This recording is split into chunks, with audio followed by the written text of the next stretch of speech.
NoNonsenseKnowHow here. Today, I want to talk about these 3 tool carts. I'm currently upgrading these 2 to the 326 Snap-on series. So in this video, I want to show you the flaws with the Bluepoint carts, the upgrades I've done to this one that are definitely beneficial, and what you're really getting with going to the 326 models, all the advantages. I'm going to keep this short, but still in depth. So make sure to give me a thumbs up, comment, and maybe even subscribe if you like it. Now, price-wise, this made in China Bluepoint cart is going to set you back. The brand new one, this is an older one, so the new one's going to come with a circle lock. These also come with the screwdriver rack and a shelf, but they're going to set you back around $520 if you buy them new. This 326 series Snap-on is going to set you back around $1,600 brand new, and they don't come with a side shelf, which is kind of annoying. Now, this is an older Bluepoint model right here. We'll go back to that later about the modifications I've done to that. If you're in a small shop, these Bluepoint carts are definitely the way to go because they're only about 30 inches wide, 16 inches deep. Another thing I really like about these carts over the Snap-on one here is these handles. When you're rolling through the shop, it's so nice to pull on these handles, be able to lift this thing up, do whatever you got to do. So they really are a great cart. This bad boy's around 33 inches wide and 20 inches deep. It's also considerably higher, as you can see. I think it's around 45 inches high. Some of the major flaws with the Bluepoint carts are the fact that they don't have the locking drawers. Of course, you have a lock right here, but the drawers, as these wear out over time, they'll start to fly open on you all the time. Also, the casters on these things are garbage. I've actually upgraded this one, but if you hit a bump, I've actually had these things snap off before. I've had them bend legs, and they're just not rated for the high weight. Like, if you happen to pull up on this thing, I mean, look at that. Oh, the wheel fell off. If that happens in the driveway or the wheel snaps, this car will go down so quick. So that's garbage in my opinion. These casters should be totally upgraded. I can't believe Snap-on charges $500 some for this. On this one here, I went ahead and added a 3/16 plate of steel across the whole bottom of it, and I got bolt-on casters from Harbor Freight. These are a lot heavier duty. I actually added 1/4-inch plate steel up here too, and on this side, to give the whole cart a slight camber backwards, which led to the fact that my drawers wouldn't fly, it would allow my drawers not to fly open that much. I also, as you can see, this deck's up a little bit higher on this one. I actually lowered my deck down because who needs all that ground clearance?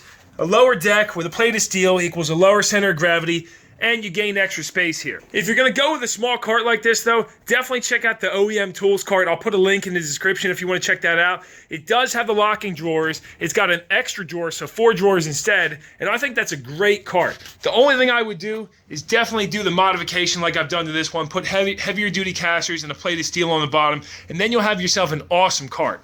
Another modification I did to both of these is I welded in this sheet steel here for storing your cans. That comes in handy, keeps things a little bit more organized down there. But still, in the bottom of these, you have a lot of dead space. Now, moving over to the Snap-on cart here, I do believe this is made in USA, but don't quote me on that. Some of the biggest advantages you're going to have with this is you have a much deeper top end area here. You can fit all your standard and metric tools. I'm actually going to do a later video showing you exactly how I organize this in all my drawers, this and my work cart. But we'll do that at a later time. I'm still not done with that. Like I said, the one thing I don't like is they don't come with a side shelf, but we can always add that in the future, right? So no problem.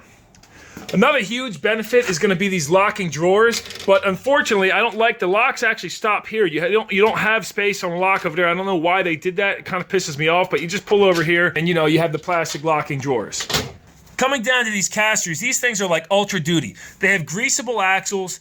Also, the bearings up here are greasable too. I mean, all 4 are locking. You can't really beat it there. This thing is built to hold some weight. Also, you're going to have bumpers, rubber bumpers on each corner, so that's really nice as well. The biggest benefit really here is the fact that I'm going to be able to fit every tool I need on a daily basis in this thing. I'm going to have my standard metric on everything. You got deep storage on the right side here for long pry bars. Same on the left. I'm going to put all my long extensions going down these holes right here because otherwise that's dead space in between here and here because the drawers don't extend over there. The drawers lock right here, so that's simple enough once you lock this thing down. And here's a sneak peek of my 326 at work. Just installed this shelf. You can put 180 pounds, my full body weight on here, and it doesn't even barely flex at all. This is actually a Snap-on shelf off an old one. Little sneak peek of the sockets here, and we'll do a full tour of this box once I get everything set up the way I want it to be.